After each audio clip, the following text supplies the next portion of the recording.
शिवराज काशीनाथ निर्मोही बाबा के सामने बैठे हुए थे। शिवराज ने अपनी सारी परेशानियां उनके सामने खुलकर रख दी थी। ऐसे में निर्मोही बाबा ने उनसे कहा कि उनके घर पर यह सारी समस्या सिर्फ और सिर्फ एक लड़की की वजह से चल रही थी। शिवराज ये सुनकर हैरान हो गए थे। उधर लकी ने भी जब ये सारी बातें राधिका को बताई तो वो भी परेशान हो गई और उसने लकी से अपने आप को छोड़कर घर जाने के लिए कहा, लेकिन लकी उसे छोड़कर कहीं जाने वाला नहीं था।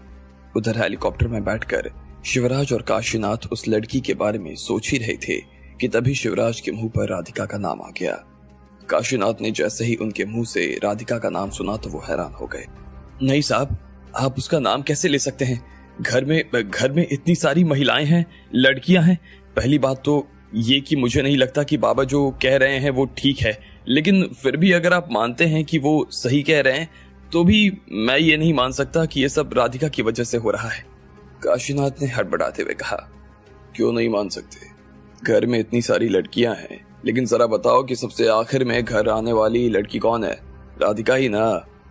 राधिका हमारे घर की लड़की कैसे हो सकती है साहब? जब लकी हमारे घर का बेटा नहीं तो राधिका हमारे घर की बेटी कैसे हो सकती है? काशीनाथ ने कहा। यह सुनकर शिवराज भी एक बार के लिए सोच में पड़ गए। काशीनाथ ठीक कह रहा था। लकी अब उनके घर का बेटा था ही नहीं तो राधिका भी उनके घर की बहू नहीं हो सकती थी। लेकिन फिर अचानक से शिवराज को कुछ सूझा। उन्होंने कहा, मैंने लकी को अपने घर से बाहर निकाला है, लेकिन इसका यह मतलब नहीं कि वो हमारे घर का बेटा नहीं रह गया। उसकी रगों में खून तो अग्रवाल परिवार का ही दौड़ रहा है ना। कोई भी नियम या कानून उसका खून नहीं बदल सकते। इसलिए राधिका भी ना चाहते हुए हमारे घर की बहू हुई और उसी की वजह से ये सब हो रहा है। सबसे आखिर में वो ही आई थी घर। उसके आने के बाद से ही लकी और प्रफुल्ल के बीच झगड़ा हुआ। उसकी वजह से ही लकी घर छोड़कर गया। उसके घर से चले जाने के बाद ही हमारे ऊपर तकलीफें आनी शुरू हो गई। अगर लकी घर में होता तो प्रफुल्ल को मैं कभी उस जगह पर नहीं बैठने देता जिस जगह पर अभी वो बैठा हुआ है। अगर वो उस जगह पर नहीं बैठता तो ना वो विराज ग्रुप के साथ में ऐसा कुछ करता, ना बड़वानी परिवार हमारे ऊपर हमला करने की कोशिश करता, और ना ही प्रफुल्ल के अंदर जाने के बाद हमें जो नुकसान हो रहा है वो उठाना पड़ता। शिवराज ने कहा। वो हर लाइन के साथ और ज्यादा भभकते जा रहे थे। साहब, मुझे नहीं लगता कि राधिका की वजह से ऐसा कुछ हो रहा है, और अगर आपको लगता है कि लकी बाबा के होने से हमारा काम पटरी पर आ सकता है तो आप उन्हें बुला क्यों नहीं लेते? काशीनाथ ने कहा। वो नहीं आएगा, बिना राधिका के वो नहीं आएगा, और मैं चाहता हूं कि वो बिना राधिका के ही आए, हमेशा के लिए। मैं चाहता हूं कि या तो वो राधिका का पीछा हमेशा के लिए छोड़ दे या फिर राधिका उसका हमेशा के लिए पीछा छोड़ दे। शिवराज ने कहा। यह कहते ही उनकी आंखें किसी खंजर की तरह तीखी हो गई। काशीनाथ को पता नहीं क्यों शिवराज बहुत खतरनाक नजर आ रहे थे। उसने पहले कभी उनका ये रूप नहीं देखा था। उधर जब शिवराज राधिका और लकी को एक दूसरे से दूर करने के सपने देख रहा था, तब उधर लकी और राधिका अपने घर में रुस्तम और उन तीनों लड़कियों को नाश्ता करवा रहे थे। जैसे ही लकी टेबल पर बैठा कि इतने में उसका फोन बजा। नीलेश का फोन था। हेलो लकी भाई। हाँ, कहिए नीलेश भाई। लकी भाई है, मैंने सुनवाई के लिए लेटर लगा दिया है, बाकी सारे फॉर्मेलिटीज भी पूरी हो गई हैं। हो सकता है कि हमें एक हफ्ते के अंदर ही सुनवाई का मौका मिल जाए, लेकिन उससे पहले मैं जरा एविडेंस देखना चाहता हूँ और साथ में उन लड़कियों से मिलकर उन लोगों की लिस्ट भी तैयार करना चाहता हूँ जिनके कहने पर या जिनके साथ मिलकर प्रफुल्ल ने ये सब काम किया है। मैं चाहता हूँ कि ये काम आज हो जाए तो अच्छा होगा, क्योंकि कल मुझे इसी केस के सिलसिले में दिल्ली जाना पड़ेगा। उधर से नीलेश ने कहा। लकी ने उन तीनों लड़कियों की तरफ देखा और फिर नीलेश का फोन होल्ड पर डालकर उन तीनों से बात करने लगा। उन तीनों को नीलेश से बात करने में कोई दिक्कत नहीं थी। नीलेश भाई, आप आज ही आ सकते हैं और इन तीनों से बात भी कर सकते हैं। आपको दिल्ली से जिस किसी भी सबूत की जरूरत होगी वो मैं वहीं पर दिलवा दूंगा। आप बस मेरे घर आ जाओ। लकी ने कहा और फोन काट दिया। इसके बाद उसे याद आया कि उसने अपने दादाजी की खबर तो ली ही नहीं थी। उसने तुरंत अपना फोन निकाला और सीधा काशीनाथ को फोन लगाने लगा, लेकिन फिर उसे याद आया कि काशीनाथ को फोन लगाने से उसका भांडा फूट सकता था। इसलिए उसने निशांत को फोन लगाया और कहा, निशांत, दादाजी घर आ गए क्या? घर आ गए मतलब? वो कहाँ गए थे? निशांत ने पूछा। कल वो निर्मोही बाबा के पास आए थे, लकी ने कहा। यह सुनते ही निशांत हैरान हो गया। आपको कैसे पता? जब निशांत ने उससे ये सब पूछा तो लकी ने उसे जवाब में सारी चीजें बता दी। ऐसे में निशांत के कान खड़े हो गए। उसे अब समझ आया कि वो कल क्यों जल्दी ऑफिस से चले गए थे और आखिर क्यों वो इस बार उसे अपने साथ लेकर नहीं गए थे। इसलिए तू जाकर एक बार देखना कि वो घर पहुंचे या नहीं। लकी ने पूछा। हाँ भैया, मैं जाकर देखता हूँ। वैसे भी आजकल उनका दिमाग कुछ ज्यादा ही खराब रहने लगा है। कल पूरे ऑफिस में पता नहीं किस चीज का छिड़काव करवा रहे थे और बाद में हम सब लोगों की मीटिंग हुई तो उसमें भी मेरे ऊपर बुरी तरीके से चिल्ला दिए। मैंने तो सोच लिया था कि मैं इस आदमी से ना कभी जिंदगी में बात नहीं करूंगा, लेकिन आप कह रहे हैं तो मैं एक बार जाकर देखता हूँ, निशांत ने कहा। यह सुनकर लकी भी हैरान हो गया। ये निर्मोही बाबा का मामला कुछ ज्यादा ही तूल पकड़ता जा रहा था। लकी ने फोन रखा और सीधा रुस्तम की तरफ देखते हुए बोला, रुस्तम जी, आप नाश्ता करके सीधा ऑफिस के लिए रवाना हो जाइए। मैं इधर से हमारी डील के लिए आपको मेल भिजवाता हूँ। लेकिन लकी सर, ये तीनों, आप इन तीनों की चिंता मत कीजिए, ये यहाँ हमारे साथ सेफ रहेंगी। दादाजी की तबीयत कुछ ठीक नहीं लग रही है, ऐसे में आप बस जल्दी से ऑफिस पहुंचिए। इन्हें पेशी के लिए मैं अपने साथ ले आऊंगा। लकी सर, आप इतना क्यों बड़ा रिस्क ले रहे हैं?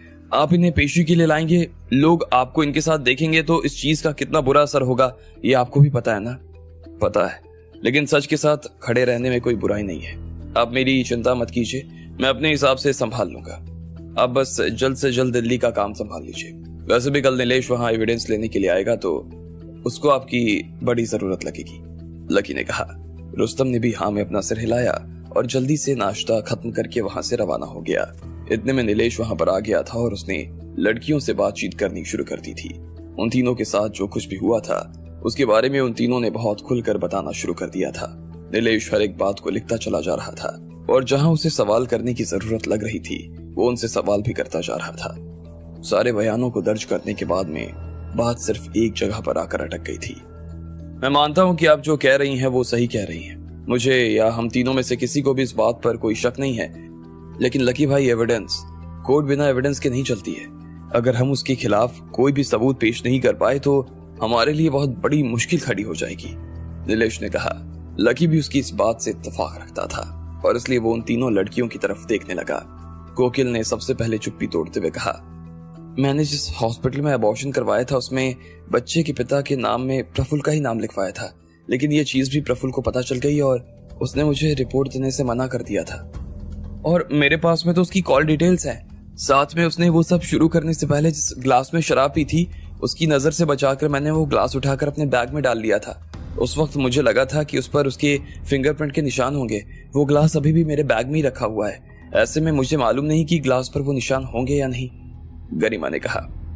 मेरे पास तो कोई भी सबूत नहीं है, लेकिन मुझे बस उस आदमी का चेहरा याद है जिसके साथ मिलकर प्रफुल्ल ने ये सब किया था। अभी भी उसका हुलिया मेरी नजरों में बसा हुआ है, प्रिया ने कहा। लकी और नीलेश ने जब ये सब सुना तो वो एक दूसरे को देखने लगे। नीलेश को समझ में नहीं आ रहा था कि जिन सबूतों की वो तीनों बात कर रही थी उन तीनों से केस लड़ा जा सकता था या नहीं। इस बारे में अभी नीलेश के लिए कुछ भी कह पाना आसान नहीं था। ऐसे में वो बस लकी को देख रहा था। आप चिंता मत करो नीलेश भाई, हम किसी न किसी तरीके से सबूत निकाल ही लेंगे। आप तो बस केस की तैयारी शुरू करो, लकी ने कहा और फिर कुछ सोचने लगा। सबसे पहले उसने प्रिया की तरफ देखा और पूछा, प्रिया, तुम कह रही थी कि तुम्हें उसका चेहरा याद है, बराबर? अगर मैं किसी स्केच आर्टिस्ट को बुलवाऊं तो तुम उसका चेहरा बनवा सकती हो ताकि हम उस आदमी का पता लगवा सकें, लकी ने कहा। प्रिया ने एक बार के लिए सोचा और फिर हाँ में अपना सिर हिला दिया। लकी ने तुरंत अपना फोन निकाला और सीधा जयंत को फोन मिला दिया। पटना में कौन सा आदमी कहाँ मिल सकता था, इस चीज की जानकारी जयंत से ज्यादा और किसी के पास नहीं हो सकती थी। जयंत ने भी तुरंत एक बढ़िया स्केच आर्टिस्ट को फोन किया और सीधा उसे लकी के घर जाने को कह दिया। आधे घंटे के अंदर वो आदमी लकी के घर आकर खड़ा हो गया। उसने अपना स्केच बोर्ड निकाला और प्रिया के सामने खड़ा हो गया। प्रिया जैसे जैसे बताती जा रही थी वो आदमी वैसे वैसे स्केच बनाता चला जा रहा था। नहीं, बाल आगे से थोड़े से कम और घुंघराले थे, नाक पतली और चपटी और कान भी हल्के से नीचे की तरफ झुके हुए थे। प्रिया जैसा जैसा कहती जा रही थी स्केच वैसा वैसा बनता चला जा रहा था। आखिरकार 1 घंटे के बाद में उनके सामने एक आदमी का चेहरा आ गया। पहले लकी ने उसे ध्यान से देखा और फिर प्रिया को देखने के लिए कह दिया, यही है? लकी ने उससे पूछा। प्रिया ने उसे ध्यान से देखा और बोली, हाँ 90% तो यही है। लकी ने उसके हाथ से स्केच लिया और उसका फोटो खींचकर रुस्तम और वसीम को भेज दिया। मुझे इस आदमी का नाम, पता और फोन नंबर जल्द से जल्द चाहिए। पूरी दिल्ली छान मारो और कल के कल इस आदमी को पकड़ कर लाओ। लकी ने साथ में ये मैसेज भी भेज दिया था। रुस्तम और वसीम ने लकी का मैसेज पाते ही बिना देर किए काम शुरू कर दिया। अब इधर लकी के लिए गरिमा का सबूत इकट्ठा करना मुश्किल हो रहा था। उसने कुछ देर के लिए सोचा और फिर गरिमा को देखते हुए बोला, गरिमा वो तुम्हें लेकर कहाँ गया था? पता नहीं, मुझे याद नहीं आ रहा। उसने मेरी आंखों पर पट्टी बांधी हुई थी और जब पट्टी खुली तो हम लोग किसी कमरे में थे, गरिमा ने कहा। अच्छा, और वो तुम्हें लेकर कैसे गया था? कार से। तुम्हें कार का नंबर मालूम है? लकी ने पूछा। नहीं, नंबर तो नहीं पता, लेकिन हाँ उसका कलर मुझे पता है। वो लाल रंग की कोई गाड़ी थी। जब मैं बैठी तब तक मेरी आंख पर पट्टी नहीं थी। जैसे ही मैं बैठी तो उसने मुझे पट्टी बांधी थी। अच्छा, और तुम वहां से वापस कैसे आई थी? किसी से लिफ्ट लेकर। उसने मुझे पता नहीं कहाँ जंगल में छोड़ा हुआ था। जब मेरी नींद खुली तो मैं और ज्यादा घबरा गई। मैं भागकर सीधा सड़क पर आई और किसी से लिफ्ट मांगने लगी। एक आदमी ने मुझे अपनी बाइक पर बैठा दिया, लेकिन थोड़ी देर बाद मैं बेहोश हो गई थी। फिर जब मेरी आंख खुली तो मैं हॉस्पिटल में थी, गरिमा ने कहा। लकी को यह मामला पेचीदा लग रहा था। अब आगे क्या होने वाला था? क्या गरिमा कि उनके परिवार के साथ जो कुछ भी हो रहा था वो सिर्फ और सिर्फ राधिका की वजह से हो रहा था। ऐसे में वो लकी को राधिका से अलग कर देना चाहते थे। उधर लकी को शिवराज की बहुत चिंता हो रही थी और उसने उनके बारे में पता लगाने के लिए निशांत को भेज दिया था। इतने में नीलेश भी वहां आया और उसने लड़कियों से पूछताछ करनी शुरू कर दी। लेकिन जब बात एविडेंस पर जाकर अटक गई तो लकी ने अपनी तरह से एविडेंस जुटाने शुरू कर दिए। तुम्हें उस हॉस्पिटल का नाम पता है जहां पर तुम्हें ले जाया गया था? लकी ने पूछा। हाँ, लीलाश्री हॉस्पिटल। मुझे तारीख भी याद है, 10 जून, और मेरे पास वहां की बाकी डिटेल्स भी हैं, गरिमा ने कहा। और उस हॉस्पिटल की जो भी डिटेल उसके पास में फोन पर थी वो सभी उसने लकी के साथ में शेयर कर दी। लकी ने उसे देखा और फिर सीधा उस हॉस्पिटल में फोन लगाते हुए बोला, हेलो जी, मैं लकी बात कर रहा हूँ। आपके यहाँ पर गरिमा पाठक नाम की एक पेशेंट एडमिट हुई थी। उनका फाइल नंबर था 15020। क्या आप मुझे इसकी डिटेल चेक करके बता सकती हैं कि इन्हें किस एम्बुलेंस से लाया गया था? लकी ने रिसेप्शनिस्ट से पूछा। सॉरी सर, लेकिन हम आपको इस चीज की जानकारी नहीं दे सकते हैं, रिसेप्शनिस्ट ने कहा, और बिना लकी की बात सुने ही फोन काट दिया। लकी को इस बात पर गुस्सा आया और उसने सीधा डॉक्टर सिन्हा को फोन करके सारा मामला उनके सामने रख दिया। डॉक्टर सिन्हा ने लालाश्री हॉस्पिटल में फोन किया और लगभग 10 मिनट बाद ही लकी के पास में उस हॉस्पिटल से फोन आ गया। सर, मैं गीता बात कर रही हूँ, हॉस्पिटल की मैनेजर। सर, आपने जो पेशेंट का नाम और रजिस्ट्रेशन नंबर बताया था उसे यहाँ हमारी एम्बुलेंस लेकर आई थी। गाड़ी का नंबर था DL5504 और ड्राइवर का नाम खुशवंत था, उधर से गीता ने कहा। लकी ने ये दोनों चीजें लिखते हुए कहा, जी क्या आप मुझे खुशवंत का नंबर दे सकती हैं? जी सर, उसने कहा और लकी को खुशवंत का नंबर लिखवा दिया। उसके बाद लकी ने उसे फोन किया और उससे पूछने लगा कि उसने गरिमा को कहां से उठवाया था। जी सर, मैंने उसे विष्णुपुरी के पीछे जो सड़क गांव की तरफ जाती है वहां से उठाया था, लेकिन जिसने मुझे बुलाया था वो आदमी भी इन मैडम को कहीं और से लेकर आया था। अब वो इन्हें कहां से लेकर आया था ये तो मुझे नहीं मालूम साहब, उस ड्राइवर ने कहा। लकी ने जब खुशवंत से ठीक पता पूछा तो उसने उसे ठीक पता बता दिया था। इसके बाद लकी ने बिना देर किए एम्बुलेंस के टोल फ्री नंबर पर फोन किया और जिस आदमी ने गरिमा को लिफ्ट दी थी उसका मोबाइल नंबर पुराने कॉल रिकॉर्ड से निकाल लिया। इसमें उसे ज्यादा देर नहीं लगी थी। फिर लकी ने सीधा उस आदमी को फोन मिला दिया।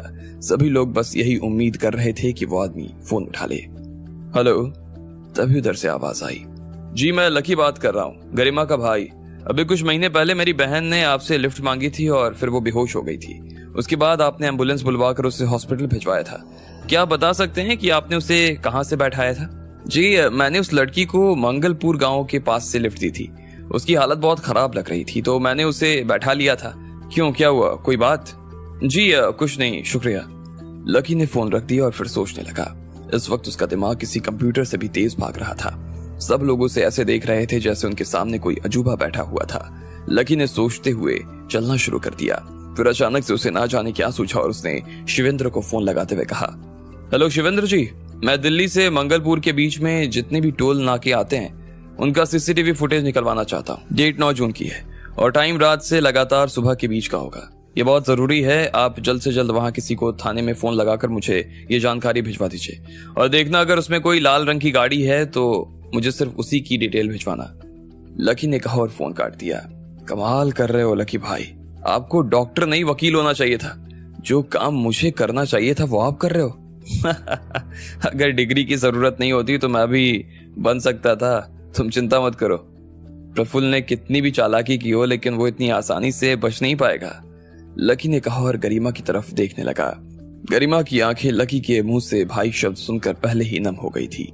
इतना तो उसके अपने परिवार वालों ने भी नहीं किया था जितना लकी जैसा अनजान आदमी उसके लिए कर रहा था। वो लकी को बहुत सारा धन्यवाद देना चाहती थी, लेकिन उसे समझ नहीं आ रहा था कि वो किन शब्दों में उसका धन्यवाद करे। इससे पहले कि वो बोलने के लिए अपना मुंह खोलती, लकी के फोन पर किसी का मैसेज आया। उसने देखा कि ये शिवेंद्र का ही मैसेज था। उसने उसे 2 वीडियो क्लिप भेजे थे जिसमें 2 लाल गाड़ियां थी।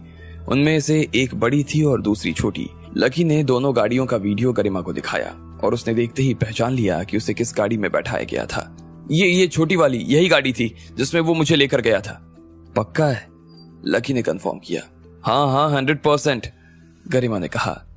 लकी को हैरानी हो रही थी कि प्रफुल्ल ने गरीबी की परीक्षा देते हुए भी गाड़ी का जुगाड़ कैसे कर लिया था, लेकिन फिर उसने ज्यादा दिमाग नहीं लगाया और सीधा शिवेंद्र को फोन लगाकर बोला, शिवेंद्र जी, मुझे और एक मदद की जरूरत है। दिल्ली में जितने भी रास्ते बाहर किसी दूसरे बॉर्डर पर जाते हैं, मुझे उन सब के टोल बूथ या सिग्नल्स वाले कैमरे से ये जानकारी निकलवानी है कि ये गाड़ी कहाँ से गुजरी है और साथ ही इसका मालिक कौन है। तारीख वही है 9 जून, और अगर किसी वीडियो में गाड़ी की आगे वाली सीट पर ड्राइवर और उसके साथ में कोई लड़की बैठी हुई है तो वो वीडियो आप मुझे तुरंत भेज दीजिए। लकी ने कहा। ठीक है लकी भाई, हो जाएगा, उधर से शिवेंद्र ने कहा और फोन काट दिया। लकी के चेहरे पर अब थोड़ी सी शांति नजर आ रही थी। राधिका उसके लिए पानी का गिलास भर ले आई थी। लकी आराम से सोफे पर बैठा और पानी पीने लगा। अब बाकी सिर्फ तुम्हारा रह गया ना? लकी ने कोकिल की तरफ देखते हुए पूछा। कोकिल ने हाँ में सिर हिला दिया। तुम तो कह रही थी कि तुम बड़ी बिजनेस फैमिली से आती हो। क्या नाम था तुम्हारी कंपनी का? भूषण ग्रुप ऑफ कंपनीज ना? तो तुम्हारे लिए उस हॉस्पिटल से रिपोर्ट निकलवाना कोई बड़ी बात तो नहीं होनी चाहिए थी, लकी ने कहा। एक्चुअली हमारी कंपनी का मैक्सिमम फंड आपकी कंपनी से आता है। वो हमें काफी सारे छोटे छोटे ऑर्डर सप्लाई करती है। प्रफुल्ल ने मुझे कहा कि अगर मैं उसके खिलाफ जाती हूँ तो अग्रवाल ग्रुप ऑफ कंपनी से हमारा नाम हटवा देगा वो, कोकिल ने कहा। लकी को उसकी बात सुनकर हंसी आ गई और उसने कहा, मैं अग्रवाल ग्रुप ऑफ कंपनी से उसका ही नाम हटवा दूंगा। उसके बाद उसने अपना फोन निकाला और सीधा प्रतीक डोसी को फोन मिला दिया। प्रतीक डोसी भी लकी से बात करने के लिए बेताब था। उसने जब से लकी को पार्टी दी थी और पार्टी में लकी को वो नेकलेस मिला था, उसके बाद से उन दोनों की कभी बात नहीं हुई। लेकिन आज जैसे ही लकी ने उसे फोन लगाया तो प्रतीक अपनी कुर्सी से खड़ा हो गया और बोला, अरे प्रभु, आप कहाँ गायब हो गए? सर आप प्लीज वापस आ जाओ, यहाँ आपके बिना दिल ही नहीं लगता। लकी को उसकी ये सब बनावटी बातें सुनकर हंसी आ गई और उसने कहा, मैं आऊंगा जब आपके और मेरे हम दोनों के बॉस मुझे बुलाएंगे तो मैं आऊंगा, लेकिन अभी आपके लिए मेरा एक पर्सनल छोटा सा काम था प्रतीक जी। अरे बोलो ना लकी सर, आपके लिए तो जान भी हाजिर है। काम की बात की आपने, बताओ क्या करना है? उधर से प्रतीक ने पूछा। इधर से लकी ने उसे सारी बात समझा दी। बस इतनी सी बात? अभी 10 मिनट में रिपोर्ट आपके फोन में होगी सर। लेकिन एक चीज का ध्यान रखना प्रतीक जी, ये रिपोर्ट मेरे अलावा और किसी के हाथ नहीं लगनी चाहिए, और ना ही इस बात की खबर हमारी मेरा मतलब है कि आपकी कंपनी में किसी को लगनी चाहिए, लकी ने कहा। आप निश्चिंत रहो लकी सर, मैं कानो कान किसी को भी खबर नहीं लगने दूंगा। रिपोर्ट सिर्फ और सिर्फ आपके ही फोन में आएगी, इसके अलावा और कहीं नहीं जाएगी, प्रतीक ने कहा और फोन काट दिया। लकी के चेहरे पर मुस्कान थी। उसे ऐसा लग रहा था जैसे किसी पिछले जन्म के पुण्य ही थे जो उसे आज चलकर काम आ रहे थे। नीलेश भाई, आपके सामने वकील कौन है, कुछ पता चला? लकी ने पूछा। नहीं, अभी तक तो कोई खबर नहीं लगी है। मैं कल इसलिए दिल्ली जाना चाहता हूँ, वहाँ हमारी एसोसिएशन के प्रेसिडेंट से मिलकर पता करूंगा कि सामने है कौन। लेकिन सामने कौन है इस बात से हमें नहीं, सामने वाले को फर्क पड़ना चाहिए। वैसे भी इस केस में कोई हाथ नहीं डाल रहा था, लेकिन अब जब वहां पर खबर पहुंच चुकी है कि नीलेश मल्होत्रा केस लड़ने के लिए आ रहा है तो देखना कोहराम मच गया होगा, नीलेश ने कहा और हंसने लगा। लकी को समझ नहीं आ रहा था कि उसे हंसना चाहिए था या फिर नहीं। एक तरफ तो वो इन लड़कियों को बचा कर इन्हें इंसाफ दिलवाकर बहुत अच्छा काम कर रहा था, ये बात वो खुद भी अच्छी तरीके से जानता था, लेकिन दूसरी तरफ उसे ये भी लग रहा था कि इस चक्कर में वो अपने ही भाई को फंसा रहा था।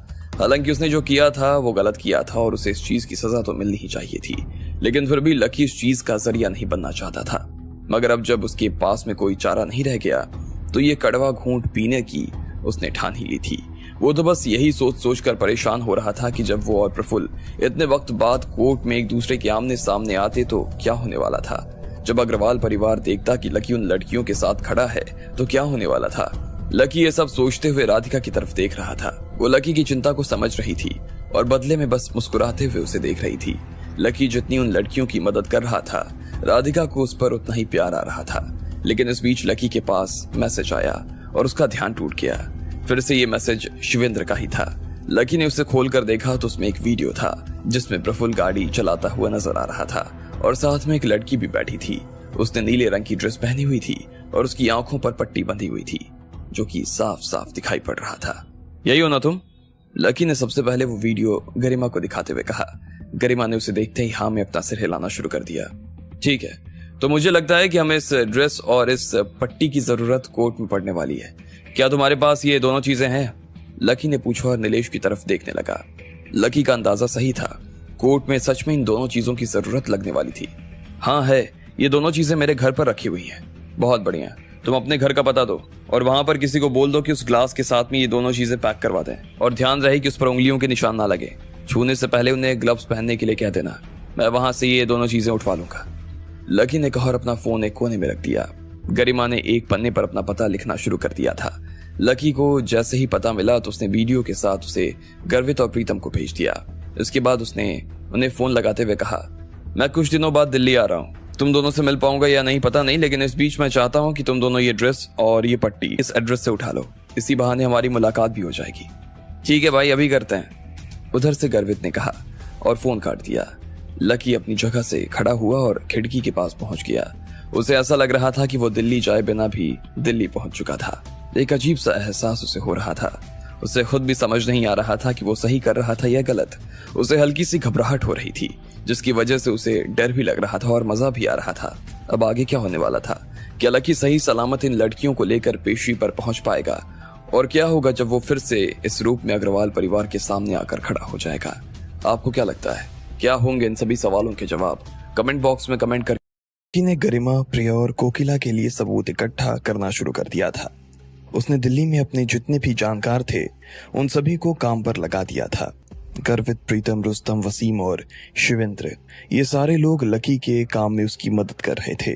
सबूत इकट्ठा हो जाने के बाद में लकी को चैन तो मिल गया था, लेकिन उसे समझ नहीं आ रहा था कि वो जो कर रहा था वो सही था या गलत। वो खिड़की के पास खड़ा हुआ इसी उलझन को सुलझाने की कोशिश कर रहा था कि तभी उसके पास में सुहासिनी का फोन आया। Hello lucky sir, sorry sir, मैं आपको डिस्टर्ब कर रही हूँ, लेकिन कॉटेज पर कोई आपसे मिलना चाहता है। आप प्लीज जल्दी आ जाइए। कौन है वो? लकी ने पूछा।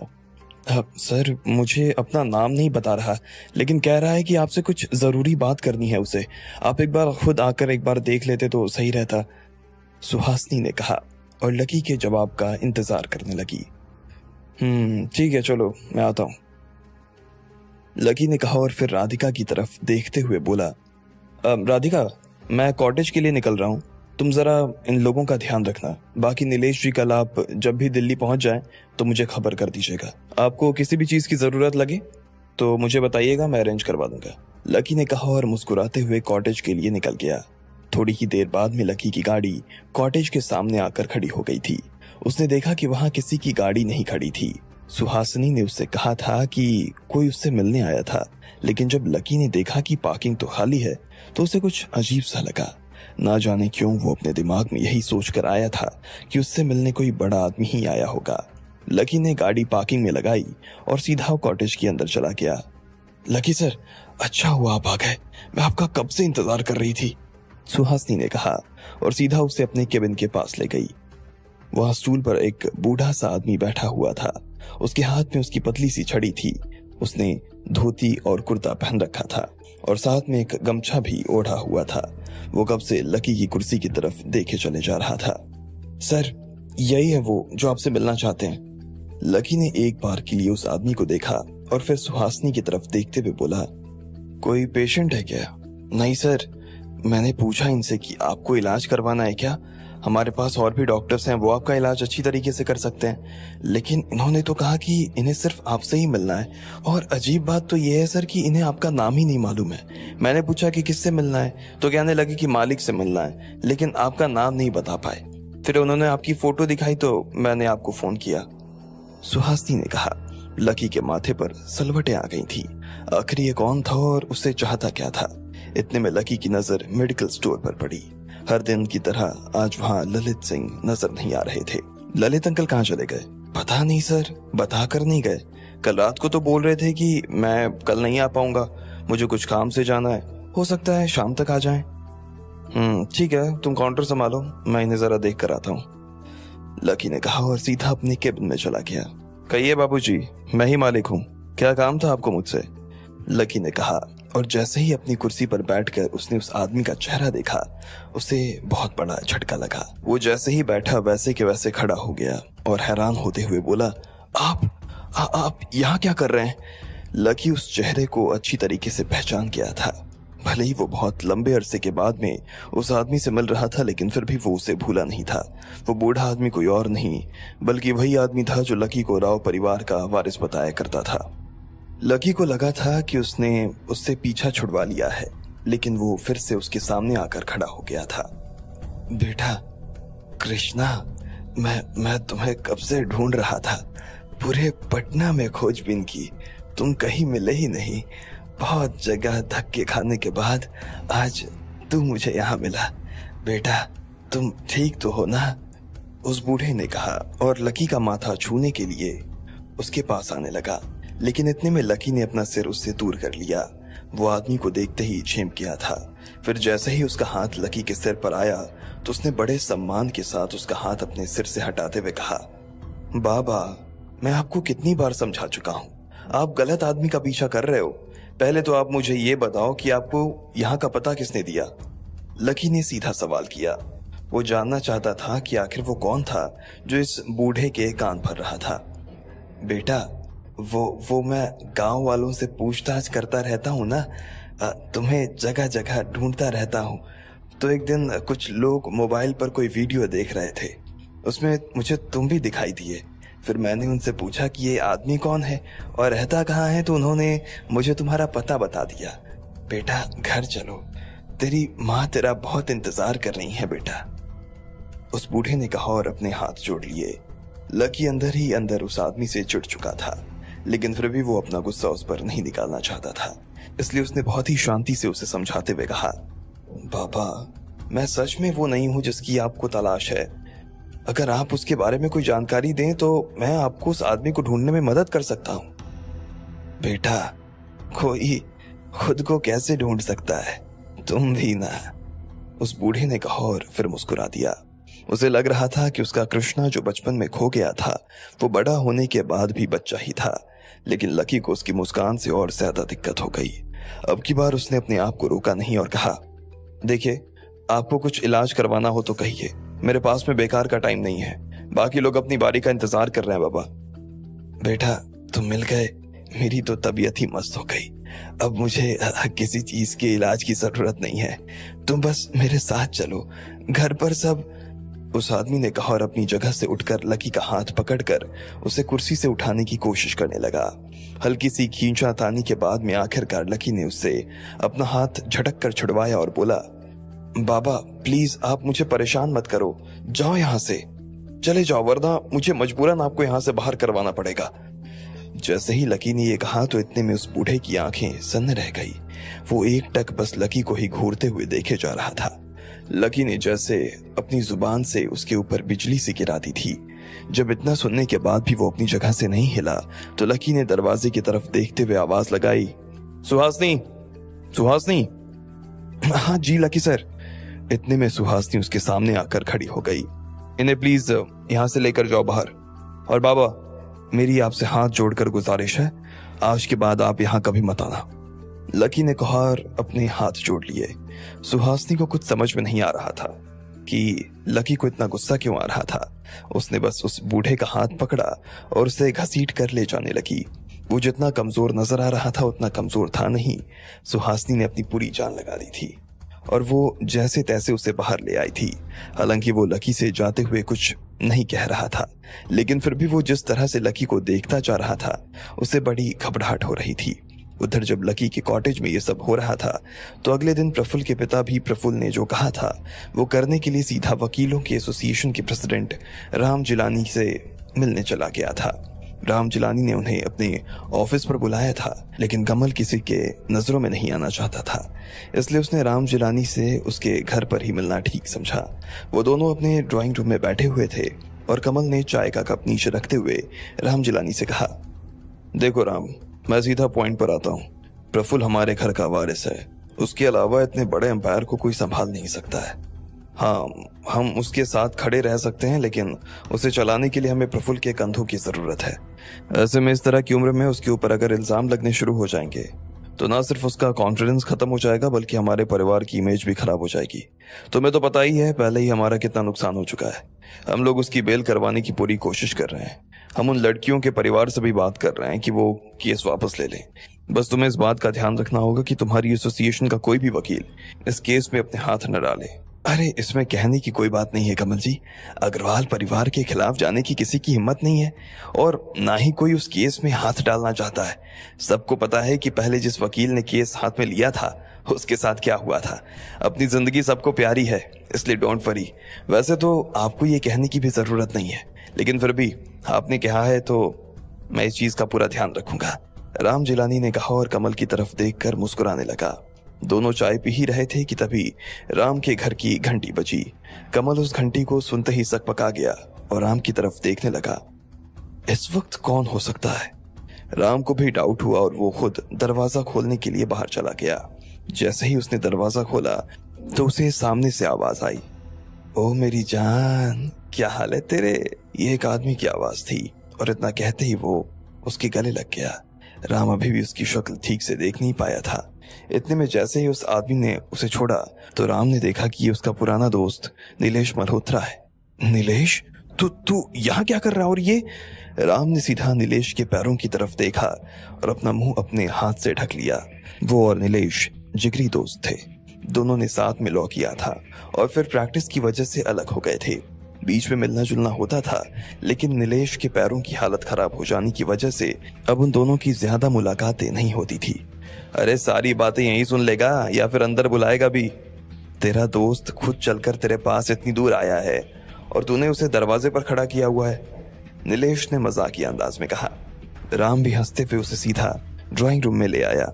कमल उसके आने से थोड़ा और सकपका गया, लेकिन फिर भी उसने अपने चेहरे पर मुस्कान बराबर बनाई हुई थी। ये कमल जी हैं, मेरे बहुत अच्छे दोस्त। कमल जी, ये मेरे जवानी के दिनों का यार नीलेश मल्होत्रा है, बहुत पहुंचा हुआ वकील है। हम दोनों चाय पी रहे थे, तेरे लिए भी बनवा दूं? हाँ यार, लेकिन मुझे उससे पहले ये बता कि वॉशरूम किधर है, नीलेश ने कहा। राम ने उसे वॉशरूम दिखाया और फिर कमल के पास आते हुए बोला, आपकी किस्मत तो बहुत जबरदस्त है। ये आदमी बहुत बड़ा वकील है, लेकिन पैर खराब होने की वजह से व्हील चेयर पर रहता था। पता नहीं कैसे खड़ा हो गया। आप चाहें तो प्रफुल्ल की बेल के लिए इससे बात कर सकते हैं। ये आदमी वो दाव पेंच जानता है जो मैं भी नहीं जानता हूँ, राम ने कहा। कमल की आंखों में चमक आ गई। उसने सोच लिया था कि वो नीलेश से अपने बेटे के बारे में बात जरूर करेगा। इतने में नीलेश भी वहां आया और कुर्सी पर बैठ गया। और बताओ प्रेसिडेंट महोदय, क्या हाल है आपके? मैंने सुना है आपके वकील आजकल केस वेस लड़ने में ज्यादा इंटरेस्टेड नहीं रहते हैं, वकालत से बोर हो गए क्या? नीलेश ने पूछा। अरे ऐसी बात नहीं है, वो सब छोड़, पहले तू ये बता तेरे पैर। अरे मत पूछ, तू चमत्कार हुआ है। मुझे खुद ताज्जुब होता है कि मैं चलकर तेरे पास आ रहा हूँ, वो भी तेरे घर पे। पहले तो मुझे भी यही लगता था कि जिंदगी व्हील चेयर पर ही कटने वाली है। जगह जगह इलाज के लिए भटका, 10-12 किलो दवा खा ली, लेकिन कुछ नहीं हुआ। फिर आखिर में एक भगवान का बंदा मिला। क्या बंदा है यार, क्या हाथ है उसका। सिर्फ 5 मिनट में उसने मुझे खड़ा कर दिया। आज उसी की वजह से यहाँ तक आ पाया हूँ भाई, नीलेश ने कहा। क्या नाम है उसका? लकी, नीलेश ने कहा। जैसे ही उसने ये कहा तो कमल के मुंह से चाय बाहर आ गई। वो घूर कर नीलेश को देख रहा था। अब आगे क्या होने वाला था? क्या कमल के मंसूबों पर अब पानी फिर जाएगा? आपको क्या लगता है, क्या होंगे? इतने में उसे सुहासनी का फोन आ गया। लकी से कॉटेज पर कोई मिलने आया था। जब लकी कॉटेज पर पहुंचा तो उसने देखा कि वहां पर वही बूढ़ा आदमी आया हुआ था जो लकी को अपने घर का बेटा बता रहा था। उसने फिर से वही राग अलापना शुरू कर दिया। ऐसे में लकी ने उसे बड़ी मुश्किल से बाहर निकाला और दोबारा कभी ना आने की हिदायत दे दी।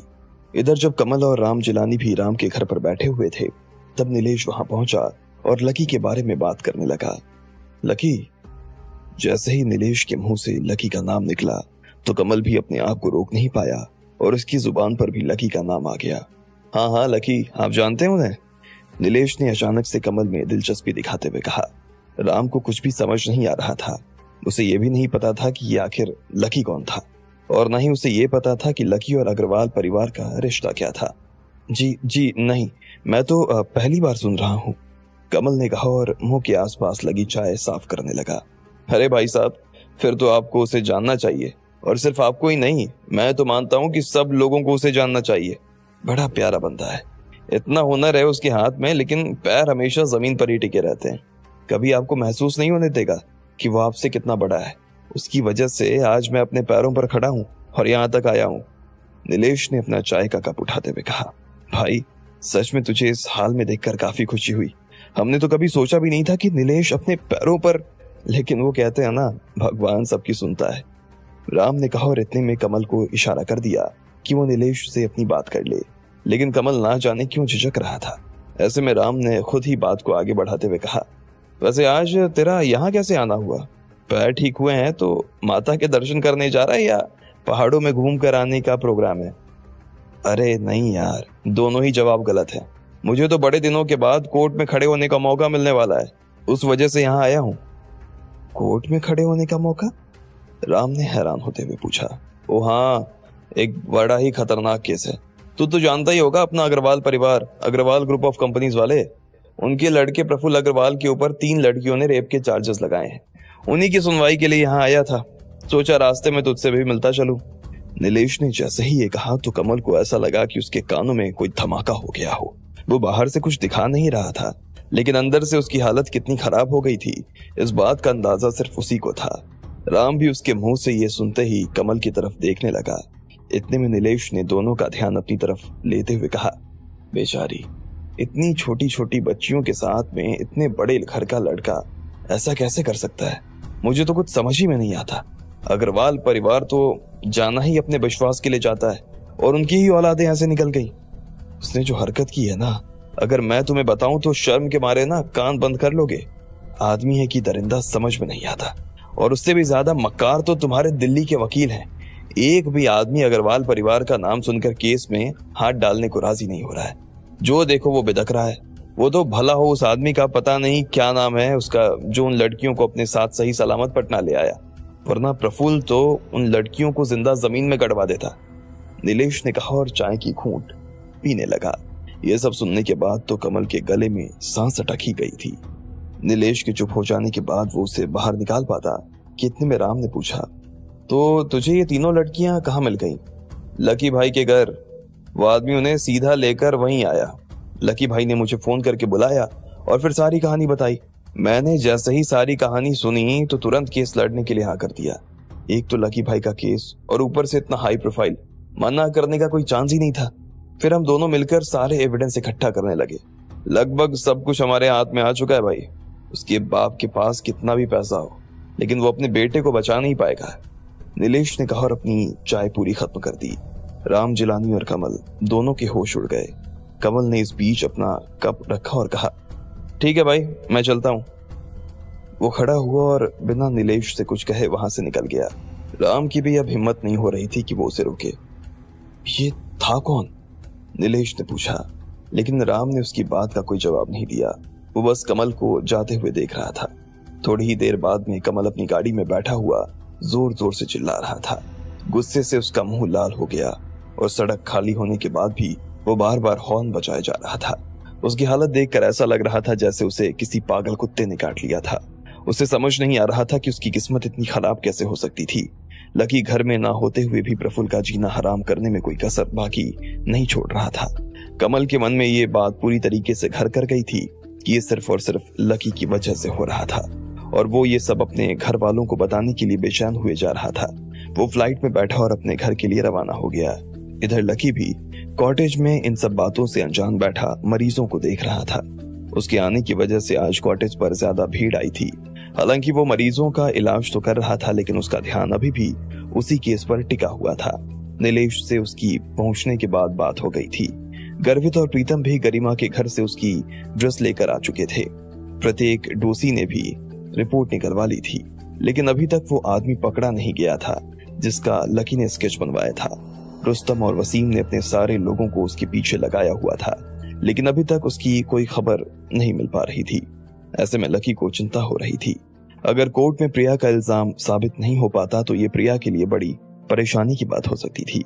वहां बैठे लोग ये भी बात कर सकते थे कि 2 लड़कियों के नाम पर तीसरी ने प्रफुल्ल के ऊपर फर्जी मुकदमा ठोक दिया और उसी की वजह से प्रफुल्ल को सिंपैथी भी मिल सकती थी।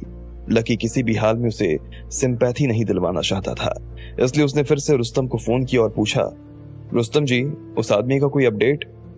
नहीं लकी सर, मैं और वसीम, हम दोनों ने अपने सारे लोगों को उसके पीछे लगाया हुआ है, लेकिन अभी तक उसकी कोई खबर ही नहीं मिल रही है। हमने दिल्ली और उससे जुड़े इलाके में तो पता करवाया है, लेकिन कहीं से कुछ पता नहीं चल रहा है।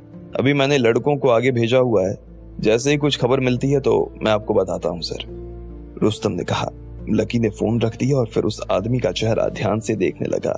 वो उसकी शक्ल देखते हुए कुछ सोच ही रहा था कि इतने में एक मरीज ने कहा, डॉक्टर साहब। लकी को अचानक से ध्यान आया कि वो क्लिनिक पर था और उसने अपना फोन नीचे रखकर उसकी नब्ज देखनी शुरू कर दी। क्या हुआ? हाथ पैरों में दर्द रहता है आपको? और कहां पर खिंचाव होता है? यहाँ या यहाँ? बोलिए, लकी ने पूछा, लेकिन मरीज कोई जवाब नहीं दे रहा था।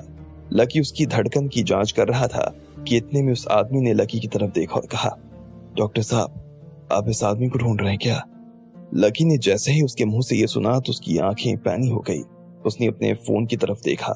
वो जल्दबाजी में फोन लॉक करना ही भूल गया था। उस आदमी का स्केच अभी भी फोन पर नजर आ रहा था। हाँ, क्यों, आप जानते हैं इसे? लकी ने पूछा। उस आदमी ने लकी की आंखों में देखा और पूछा, क्या किया इसने? लकी को समझ में नहीं आया कि उसे उसके इस सवाल का क्या जवाब देना चाहिए। एक पल को उसे लगा कि उसे सच बता देना चाहिए, लेकिन फिर उसे लगा कि पता नहीं सामने वाला उस आदमी से कैसे जुड़ा हुआ है, इसलिए उसने कोई बहाना करने के बारे में सोचा। लेकिन आखिर में लकी ने एक गहरी सांस ली और कहा, इस आदमी ने एक लड़की का रेप किया है। जैसे ही उस मरीज ने यह सुना तो वो हंसने लगा। लकी को उसे ऐसे हंसते हुए देख बड़ी हैरानी हुई। क्या हुआ, तुम हंस क्यों रहे हो? कुछ नहीं डॉक्टर साहब, बड़े बाप की औलादें और कर भी क्या सकती हैं। मैं सब लोगों से कह कर थक गया था कि आदमी अच्छा नहीं है, इसकी नीयत ठीक नहीं है। मैं उसे पुलिस में भी देने वाला था, लेकिन किसी ने मेरी नहीं सुनी। उल्टा मुझे अपने ही गांव से बाहर करवा दिया। आज इसकी वजह से यहाँ मजदूरी करके अपना पेट पाल रहा हूँ सर, उसने कहा और खिड़की से बाहर देखने लगा। उसकी आंखें हल्की सी डबडबा गई थी। ऐसा क्या किया था इस आदमी ने तुम्हारे साथ? वही जो कर सकता है साहब, इसने मेरी बेटी के साथ। और वो आदमी रोने लगा। वो अपने आंसुओं को रोक नहीं पाया और बेतहाशा रोने लगा। लकी ने उसे चुप करवाया और पानी पिलाकर उसकी पीठ पर हाथ फेरने लगा। उसकी रोने की आवाज सुनकर सुहासनी और बाकी लोग लकी के केबिन के आसपास आकर जमा हो गए, लेकिन लकी ने सबको बाहर भेजा और उस आदमी की तरफ देखते हुए उससे सारी बातें पूछने लगा। उस आदमी ने बताया जिसे लकी ढूंढ रहा था वो कुख्यात अपराधी था। रेप से लेकर मर्डर तक उसने सब कुछ किया था, लेकिन बड़े बाप की औलाद होने की वजह से कोई उसके खिलाफ कुछ बोल नहीं पाता था। जब इस आदमी ने बोलने की कोशिश की तो उसने इसे भी गांव से बाहर करवा दिया। लकी ये सब सुनकर हैरान हो गया। उसे नहीं पता था कि यह आदमी इतना खतरनाक था। नाम क्या है इसका और कहाँ मिलेगा? लकी ने पूछा। इसका नाम पुखराज है। यह आपको राजपुर गांव में मिलेगा सर। इसका गांव यहाँ से ज्यादा दूर नहीं है, उस आदमी ने कहा। अचानक से लकी को कुछ याद आया। उसने उस मरीज को दवा देकर फ्री किया और साथ में ये आश्वासन भी दिया कि वो उसकी बच्ची को भी इंसाफ दिलवाएगा। उसके बाद लकी सीधा ललित सिंह के पास गया और वो तस्वीर दिखाते हुए बोला, अंकल, मुझे ये आदमी चाहिए किसी भी हालत में, आज के आज। आप जल्दी से जल्दी इसे उठा कर ले आओ। ललित सिंह जो कि मरीजों को दवा देने में लगा हुआ था, जब उसने वो तस्वीर देखी तो वो भी हैरान हो गया। उसकी आंखें देखकर ऐसा लग रहा था जैसे वो इस आदमी को जानता था। ललित ने फिर लकी की आंखों में देखकर कहा, ठीक है लकी, मैं आज शाम को इसे उठा लाऊंगा। इसके बाद लकी की सांस में सांस आ गई। उसने सबसे पहले रुस्तम को फोन किया और उसे इस बात की खबर दी। साथ ही उसने ये भी कहा कि वो अपने कुछ आदमियों को यहाँ भेजकर उस आदमी को दिल्ली ही कहीं छुपा कर रखे। रुस्तम को इस बात पर कोई एतराज नहीं था। लकी ने फोन रखा और फिर से अपने क्लिनिक में आकर बैठ गया। उधर ललित सिंह भी अभी भी उस आदमी की तस्वीर देख रहा था। उधर जब लकी को वो आदमी मिल चुका था तो इधर गुस्से में उबलते हुए कमल भी अपने घर पहुंच चुका था। शाम हो गई थी और उसने सुबह से कुछ खाया नहीं था। जब निर्मला ने उसे कुछ खाने के लिए कहा तो उसने कहा, नहीं, मुझे कुछ नहीं खाना है। तुम अभी के अभी सब लोगों को हॉल में बुलाओ, मुझे सब लोगों से कुछ जरूरी बात करनी है। कमल ने कहा और अपना फोन निकालकर सब लोगों को हॉल में आने के लिए फोन करने लगा। अरे लेकिन हुआ क्या है? निर्मला ने जब पूछा तो कमल ने उसकी बात का कोई जवाब नहीं दिया और बस सब लोगों को हॉल में आने के लिए कहने लगा। लगभग 10 मिनट बाद ही सब लोग हॉल में जमा हो गए। शिवराज, दशरथ, राजीव, कुमारी, अभिलाषा, निशांत, निर्मला, काशीनाथ और परिवार के बाकी सदस्य भी हॉल में अब मौजूद थे। वो सभी कमल की तरफ देख रहे थे। वो गुस्से से उबल रहा था। अब आगे क्या होने वाला था? क्या होगा जब सब लोगों को पता चलेगा कि